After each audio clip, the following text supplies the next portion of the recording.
Greetings, exiles.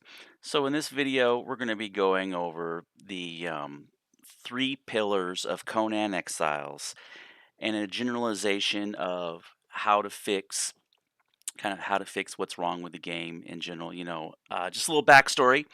Um, I got about 1,400, close to 1,400 hours into the game, and I've kind of come to realize a few things, and a lot of it comes to diminishing returns on time and a generalization of how to improve gameplay and keep the player base, because the main focus here is how to sustain the player base. Because I was looking through Steam stats on games.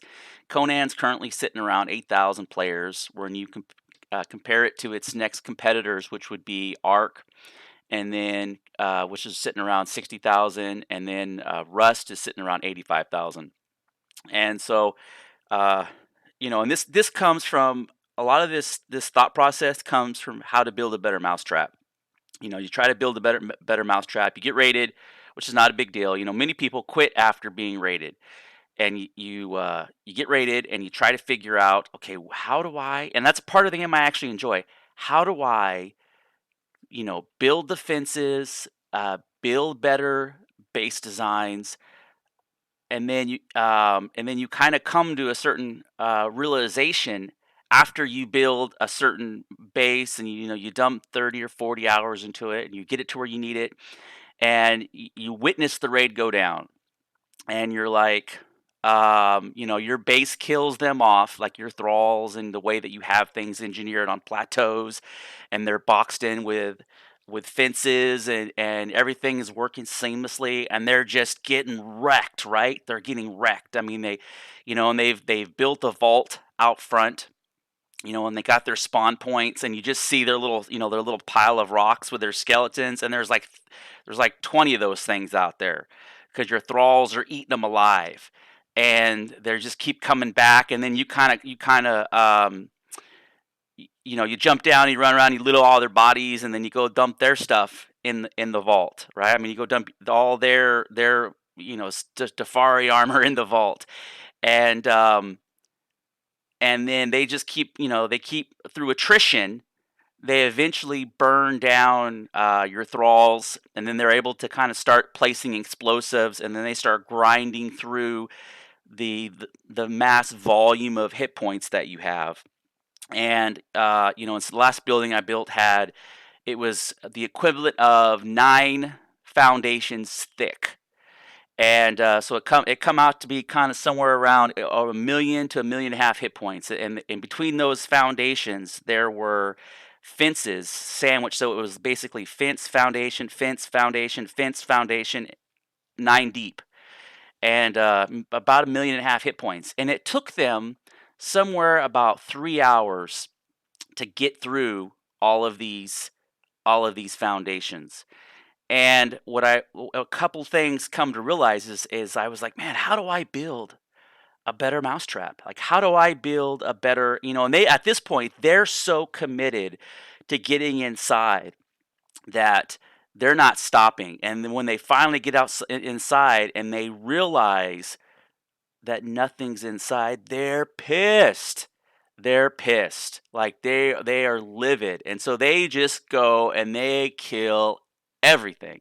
They spend the next 3 hours murdering all your thralls, and they murder like a total of almost 40 thralls.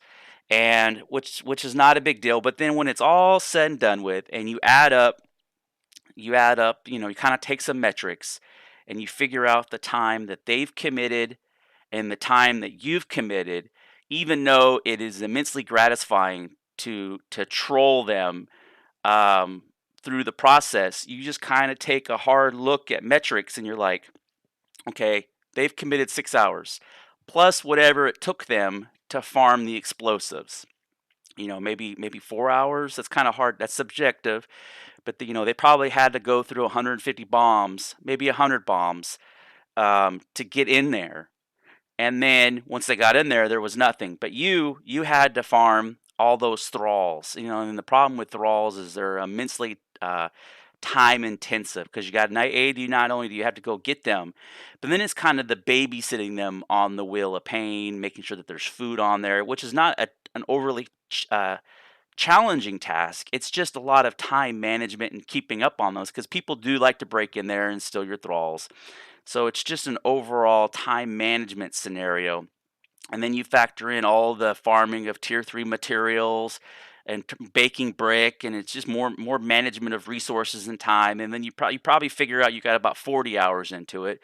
In perspective, they arguably have maybe 10 hours into it, but they're a Chinese clan, and they, unemployed programmers, so they have those resources. And of course only play on this server to grief Americans. And you're playing on this server because it's the only option for you because you're not in America, so therefore, a no ping server is your only option. So you have some challenges. And then I was thinking, like, I come to the realization that there was not a better mousetrap to build because they have infinite time, regardless of how good they play, regardless of how good of a defenses I build. With what is currently existing, I can't build a good enough mousetrap. I mean, I could have built it 20 foundations thick and put 60 archers out there. Eventually, they would have just, they would have cheesed the archers enough to kill them one by one, and then or glitched them out, and then they would have, used 200 bombs to get through there. But there's enough time in the 6-hour duration to get through there. So I was like, that's the problem. That's the problem, because that's what's killing the player base is the individuals who have got to the rating stage. They have the entirety of 6 hours to wreak havoc on the server and just comb through the server for stuff to attack. And because of that, they chase, in essence, chase players away. And if they changed it to a 10-2 scenario where 10 hours of recovery and 2 hours of sieging, or let's say they could do a 9-3 would be fine. A 9-3, 10-2, but you guys get the general idea. So if your base could sustain 2 hours of raiding and they're not in, then that gives you another 10 hours to prepare and rebuild. There's also another plus side to this is, like, unfortunately I work during the raiding period. So I'm Monday through Friday, I'm not able to participate in raiding because I have obligations that I have to fulfill. Unfortunately, they conflict with whoever deemed what time that Conan has raiding. So if they split that up, I would be able to raid in the second half of the raid period and retaliate, like, haha, now I know who to go attack. But, obviously miss out on the first part. And so I think it builds a better cadence. It builds a better cadence. And that's what led me into this video, is I wanted to articulate a few ideas. So I've come up with this Google slide format. And I had already written up the text version of this and posted it on the forum. And then people started posting stuff, and I was like, "Oh, they don't know what pillars means. They misinterpreted, or their understanding of what pillars means." So I posted the definition of pillars because this is the idea that I'm forming, right? That leads into the discussion topic of the article that I wrote on the forums. And I'll put a link to that in the description so you can go and you can chime in and you can have an active discussion and you can tell me that I'm retarded. I'm totally cool with this, right? It's about criticism, critical thinking, and ultimately the betterment and the development of the Conan Exiles experience, because, as a fanboy, right, participating in the fandom of the overall Conan experience, I want it to do well. I want it to be successful, and I've been trying to think of ways that I can lean forward on this problem and make it a better product. Okay, so now we're going to start with the actual content. And so here we have the 3 pillars of Conan Exiles and pillars. So I think the definition that describes what I'm referring to is two-way. A supporting, integral, or upstanding member or part of a pillar of society. Okay, and there's other ones like a foundation, 5 pillars of Islam, a solid mass or coal rock. Those don't really a body part that resembles a column, but really 2A is the one that most describes pillar. And another way of saying it is a pillar is a something that holds up or props or gives strength to an entity. And so when I say the three pillars of Conan, I'm talking about the three core game mechanics to Conan. So here they are, right? So pillar number one would be the exploration, the monster hunting in the dungeons. You going out into the world and you embarking on the experience and the immersion of the game. That is a pillar. That is one of the core foundations of the game, right? Another core foundation would be building mechanics and systems, i.e., the reason why you do these things is to protect you from the elements and protect you from raiding. The other part of this is PvP and player interaction, right? And so when I talk about player interaction, I'm talking about clans, raiding, group chat, the community aspect of this. So when you talk about community, those are reasons to log back in every day and to see how your buddies are doing, to see if you've been raided or not, like plot and scheme on who you're going to raid. Those are all pillars, fundamental foundation pieces of core gameplay mechanics. And when you start to, fully grasp this perspective of like which mechanics are overly developed, which mechanics are lacking, and which ones don't need work, you kind of go through the motion of. And so I realized after this kind of abstract thought and problem solving, like how do I build a better mouse mechanic or better mousetrap.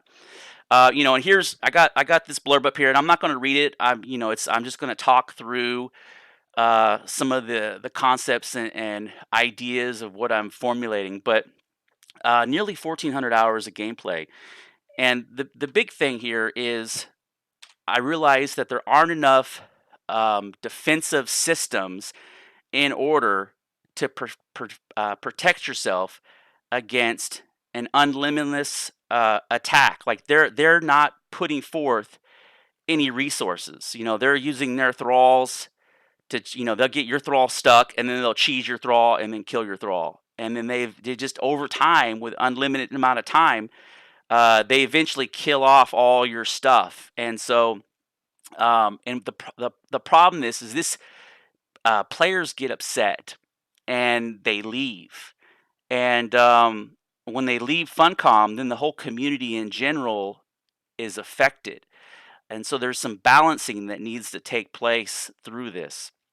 So, and it also affects the monetary value significantly. So when all these people leave and, they don't buy the DLCs, they're not participating in the community. And so it's a big problem.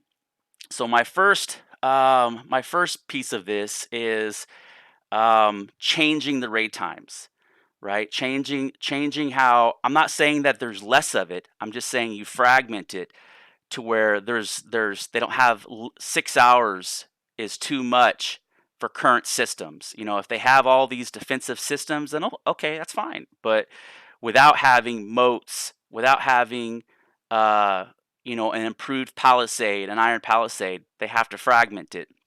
So that's basically step number one is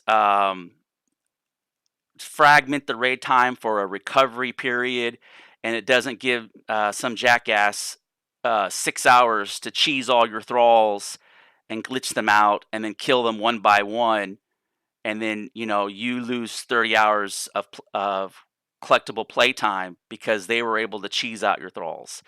And then ultimately a goal is to get the player base back up. So Funcom is selling more DLCs, right? Which is driving employment of developers, which is driving more community feedback. Okay, and so and this is basically the rest of this is just kind of going over the talking points that I've kind of worked out about 6 hours is too much time. So, The here I have in category A where I talk about things that need to be implemented in the base system, because I believe once they get the base system worked out, the and you're able to sustain that 2 hour window, that 2 hour siege or 3 hour siege, then people won't get mad. They'll be like, "Oh, my base finally, my base held them off. My base held off the horde." So I've come up with solutions, because often if you have critique, you're obligated to have solutions. You just can't have critiques. So some of my solutions are ballistas. I would like to see a um, a building piece that is a ballista, the same way that they have trebuchets, but it's a ballista and it shoots a large bolt, and you can have the formula the same way that you have the arrows. You can have gas bolts, explosion bolts, regular bolts. And so when they build their vault right outside the border of your base, you can shoot that thing with the ballista. Or if they're running around, your base and they're murdering your thralls, you can shoot gas ballista bolts at the ground, which has a greater gas effect in the defense. So these mechanisms are ultimately more powerful because they're a defensive mechanism. They're not like where you have a bow and arrow. Obviously, that's an offensive um, mechanism, so that's not as powerful. But whenever you're looking at a defensive mechanism, you have the resources and the structure to support those. So therefore, it would be like your ballista explosion would be comparable to a jar explosion because you're being raided, and the glass cloud would be like 3 times the size of a bow and arrow glass cloud because you're being raided. And then moats. Last week I come up with the idea of having a tile system where it works as a regular foundation piece, except it's got a different graphic. And when you snap it down, it basically looks like a pond with maybe like a small, or like the way that the hatches, the ceiling hatches work, where they have a little stone or wood border around them. But those foundations would have a little border around it, like a little 2 inch or 4 inch border, and then 4 inches of standing water or acid or tar. And you could craft different variances of them, and you could just tile them around your base, in essence creating a moat. And you would have to collect, if you did tar, as soon as they enter the tar, they get a snare effect, which already exists in the game, and that snare effect would last for 30 seconds. And then the acid, if they had stepped into the acid, it would start to do the same amount of damage as the acid arrows. It would do a 1 click, so it would, in essence, it would be a way for you to eat off their gas mask, and then you could shoot them with your ballista bolt. And even if they wanted to have it to where your ballista bolt just did poison arrows, I would still be happy with that. I still would be happy with anything, any kind of leverage that I could get to defend my base, because the offensive compared to the defensive, it's like a 10-to-1 ratio. Um, and then Palisades. I would like to see a complete rework of Palisades. So tier 1 Palisades is what we have now, in essence. You have a wood Palisades. I would like to see a tier 2 Palisades that are iron. And those snap to foundations. Those are the tier 2, you immediately go in. That gives purpose to tier 1 because they're a non-snapping. Tier 2, you go to snapping, and it's comparable to tier 2 building materials. Tier 3 Palisades are made out of steel, and you get to kind of like that 70,000 or 100,000, and there's a graphic that comes with it, and those also snap to material pieces. So they're much harder to kill, and they kind of, the way that they work is, they act as like foundations. So if you put your foundation, and then you can go 2-4, and then you can set up a perimeter of steel palisades, and then behind that you can start to build, like 2 tiles in, you can start to build walls, and then go 2 up with walls, and then do some spiked fencing around the top, and it just gives you a little bit more standoff in base defense. They still have to, maybe you can put your archers behind the steel palisades, but when you get to tier 2 and 3, those are meant to be, in my mind, snapped in.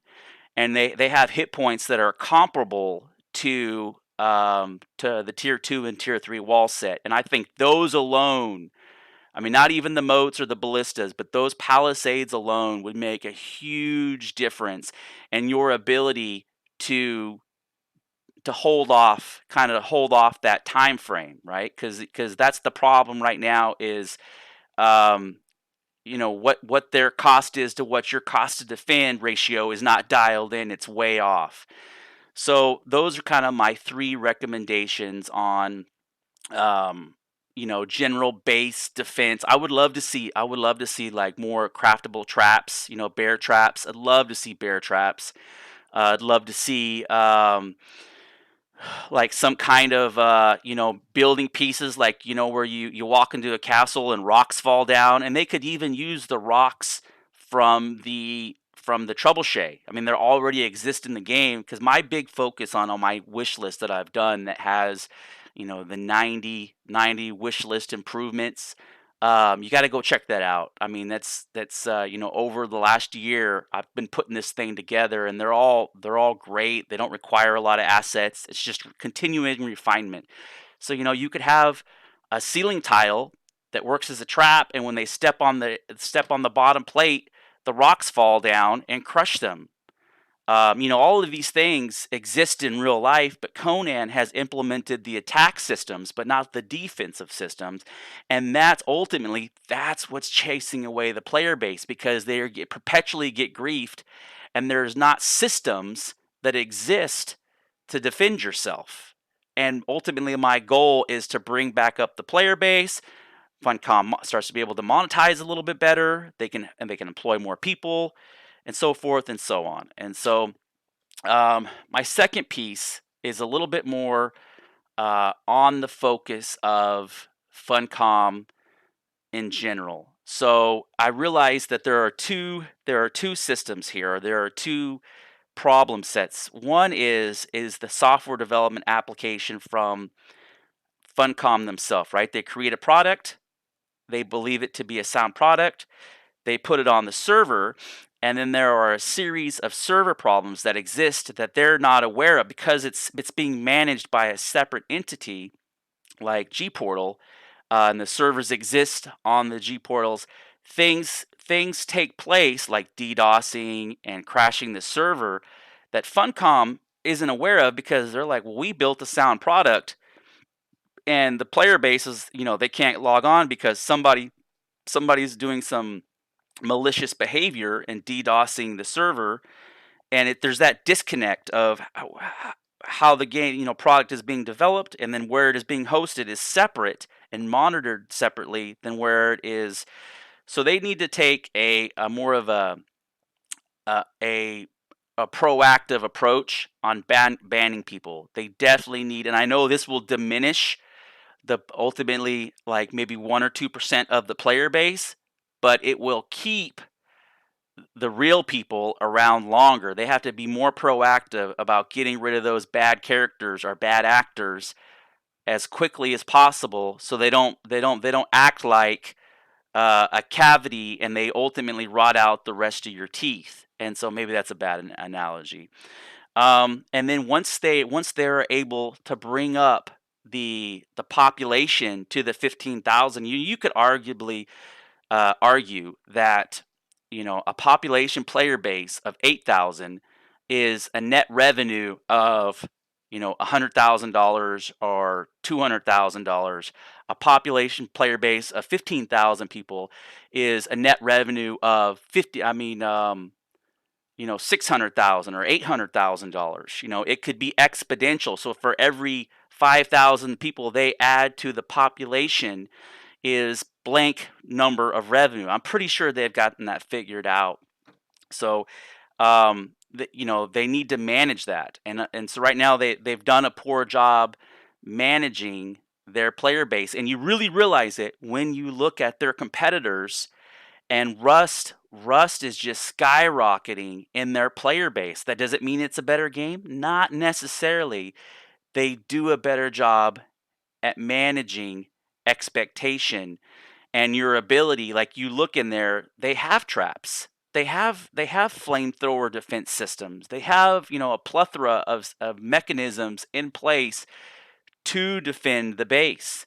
And so, and then also, as always, this is something that I've talked about, and this is number 4. I've talked about extensively um, in the past. The community really is the lifeblood to your product, right? I mean, obviously, the team develop it, they put it out on Steam, and all those proponents in the line of succession that have to be maintained. But the end user, me and my friends, are ultimately what continue to put time and money into the experience. And so there needs to be a more active role on the Funcom forums. When somebody posts a good forum post on the forums, they need to be like, yes, they could have a cut and paste message. Be like, this is a good idea. We're going to submit it to the developers, and it's up to them if they're going to take it or not. But unfortunately, 90% of the time, the forums are like crickets. It's like people yell at each other all day long, and I realize that social media and forums can be a very vile and toxic place. But there needs to be, and not a presence in. I think in the past this might have been misconstrued. Not a presence of blocking ideas and shutting people down and being like, form Nazis. That's not what I mean by no means. I mean a presence of intellectual criticism and good ideas. Like, that's a wonderful idea. Maybe you need to flesh that out a little bit more before you, on the, as it, or maybe this content is lacking a little bit. Maybe think about it a little bit more and repost it. But keep the forums in a positive manner. And if someone says something, you can call them out on it. Be like, Mr. Negativity, I think maybe you should reword that a little bit before I have to lock you, and give them a time. But it's kind of manage it accordingly, because I noticed that a bunch of the moderators, they just lock my stuff, and I'm not even using anything critical, as far as I'm just talking about systems. And unfortunately, they don't like what I have to say about the truth, and so they just lock my stuff. And that's kind of what has migrated me to another platform. And ultimately, people have started following me on that other platform. And so the community has to be the big piece of this. And then finally, my final piece of this is the key to success, right? Is I actually jumped right into the community, and I should have talked about quality people. So, um, you know, when you work in an organization with lots and lots, hundreds of people, thousands of people, and you kind of develop, whether you like it or not, you develop skill sets and communication skills. And you see, when you look through the veil and you see other organizations, after a while you're like, oh, they're missing this person, they're missing this key talent base right here. Oh, you know what, they're missing this person right here. You can see behind the veil and see that skill sets are missing. And unfortunately, I can kind of see that certain skill sets are missing, because um, they need a talent scout, they need a poacher, and they need somebody to go to all the events and walk around. And when they see talent, when they go to Comic Con, or they go to an expo, they need people to network and get out. If they see a modder who's got a crazy talent in Skyrim, they need to reach out to that person and be like, hey man, we want to outsource some work to you. Are you available to do a little work for us? And broker and manage those skills accordingly. And I really noticed that on some aspects, they're lacking that talent scout, that person that's able to kind of bring in that quality.